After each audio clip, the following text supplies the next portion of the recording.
1971 Indo Pak വാർ നിങ്ങൾ ഓർക്കുന്നുണ്ടോ? ഒരു മുന്നറിയിപ്പും കൂടാതെ പാകിസ്ഥാൻ മിലിറ്ററി നമ്മുടെ ഇന്ത്യയെ ആക്രമിച്ചു.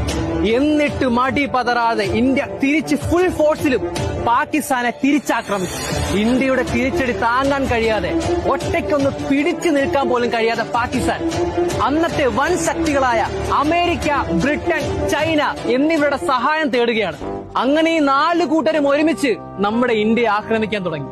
ഇന്ത്യ ഈ യുദ്ധം തോറ്റു കൊടുക്കണമെന്ന ആവശ്യമായിട്ട് ബ്രിട്ടനും അമേരിക്കയും ഇന്ത്യൻ കടൽ തീരങ്ങളിലേക്ക് യുദ്ധ കപ്പലുകളുമായി അടുത്തു. ശരിക്കും പറഞ്ഞ ഇന്ത്യക്കെതിരെ ഒരു ലോകത്തിന്റെ പകുതിയോളം യുദ്ധത്തിന് വന്ന സമയങ്ങളായിരുന്നു അത്.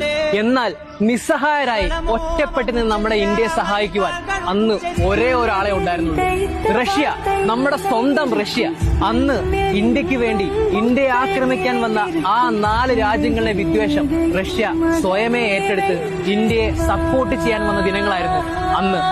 റഷ്യയുടെ യുദ്ധവിമാനങ്ങൾ, പട്ടാളക്കാർ, കപ്പലുകൾ, മുങ്ങിക്കപ്പലുകൾ എന്ന് വേണ്ട റഷ്യയുടെ മിലിറ്ററി ഫോഴ്സിലുള്ള എല്ലാമായിട്ട് റഷ്യ ഇന്ത്യയുടെ തീരപ്രദേശങ്ങളിലും കടലിലും നിരന്നു.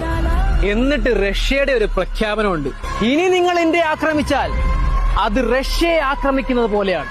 അതുകൊണ്ട് ഈ യുദ്ധം ഇവിടെ വെച്ച് അവസാനിപ്പിക്കുക, അല്ലെങ്കിൽ അത് നിങ്ങളുടെ നല്ലതിനു വേണ്ടിയാകില്ല എന്ന് റഷ്യ പറഞ്ഞതും പാകിസ്ഥാൻ